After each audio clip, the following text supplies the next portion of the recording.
जोगी बड़ो बड़ो बात कर रहा है, सबसे बड़ा भोगी है। महाकुंभ में कितना लोगों का मौत हुआ, कितना लोगों ने इंजर्ड हुआ, कोई लिस्ट ऑफ पब्लिकली दिया? नहीं दिया। बड़ा बड़ा बात करते हो। किसने एनकाउंटर में मारा? एक भी में रैली किसी को नहीं करने देते, एक भी मिছিল नहीं करने देते, लोगों को डर दिखा के रख दिया। लोगों ने एक रैली भी नहीं कर सकते है।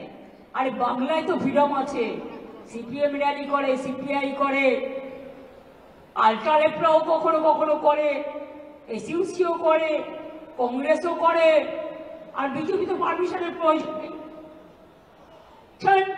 আসল জায়গা থেকে চলে আসে, নকল লোকেদের পারমিশন আসল জায়গা থেকে চলে আসে। আমি কি বলছি বুঝতে পারছি, ইশারাই কাফি।